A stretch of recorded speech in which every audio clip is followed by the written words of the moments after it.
Hi mi, maayong adlaw sa inyuhang tanan ug mao diay ni ang part 2 sa traditional wedding diri sa bukid. So baling ulana diay anang pagkabuntag sa adlaw sa kasal sa akong manghod. Ug mao diay ni ilahang reception area nga gidekoritan sa magulang sa bride. Grabe diay katsada ug ka-effort ang ilahang decoration sa magulang sa bride. Ug so much thankful diay kaayo mi ug so much appreciated ni nga effort isip pamilya sa groom kay wala na miga problema sa decoration. Kay normally man good mi basta traditional wedding kay ang groom gud dapat ani ang mag hands-on. Pero medyo naswertihan jud mi aning dapita. Well anyways mi, so ako di ay naabtan nga wala pa kasugod og prepare ang bride mga 6:30 pa lang ni sa kabuntagon. Gasugod pa lang siya og makeup ug ang uban naman diri namo nga mga kaliwat ug mga silingan kay nagbisi sa pagluto para sa pamahaw. Ug mapasalamaton gihapon di ay mi og dako para sa amo ang mga silingan ug kaliwat nga sobra-sobra ang tabang. Well anyways mi, mao di ay ni ang final look sa atong bride nga wala siya nakauyon sa color sa iyahang lips. Sumao to amo ang giilisan ug naabtan di ay nako diri nga ready na di ay ang lechon ug salamat di ay sa galechon ani sa amo ang baboy nga gikan pa ni og Japan. Ug mao na di ay ni akong manghod nga excited kayo ang person dako kaayog ngisi kay maminyo na jud siya. Ug gipauna na di ay siya og adto sa simbahan samtang ang bride kay naa pa diri sulod sa balay. Kay kabalo man jud ta nga tradisyon gud na nga mag-una ang laki sa simbahan ug musunod ra ang bayi. Gwapa kaya to ang bride nga reflect yun sa iyahang ambience nga happy siya og excited. Sumao to nakagika na pod sila mama og ang ginikanan ni ini nga bride padulong sa simbahan para makasunod na pod siya og paduluang didto. Ug maayo na lang gani mi kay mitulak na ang ulan. Pero kay sobra man jud kalapok ang yuta mao nang gabutas pa ang bride ug gisappuang pa ang iyahang gown padulong sa simbahan. Ma-curious naman lang pod ta ni mi nganong kadlabanan og kastlon kay mag-ulan gyud. Pero ingon sa mga katigulangan kung mag-ulan kuno og kastlon kay blessings kuno na para sa magtiayon. Pero ambot lang kaha kay init man to ang ako ang kasal. So basun og dili to mabless ang amo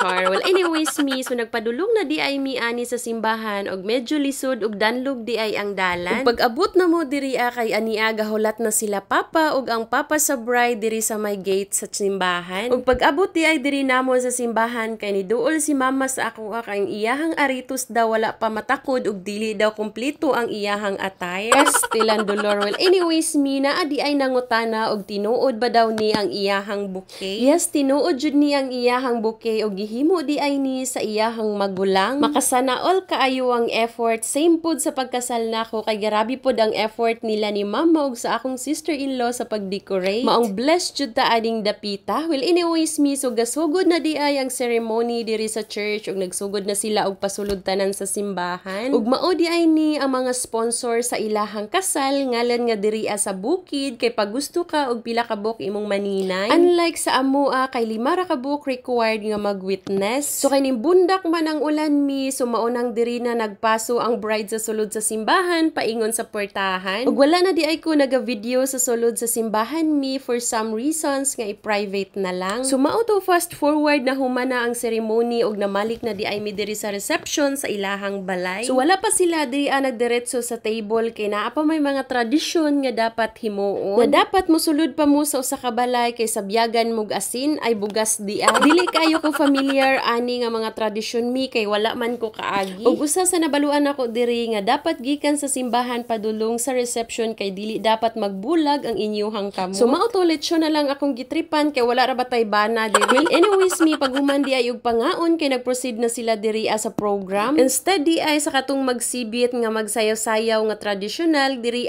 kay amo ang gihimo nga money bridge. Nga kung sa diin iblinya ang mga kwarta depende if nakasobre or dili dayon punpunon sa groom ug ihatag sa bride. Dayon gahatag og message ang bride ug groom sa mga parents dahil pagkahuman kay nang himos mi nagbaktas ug ning uli na.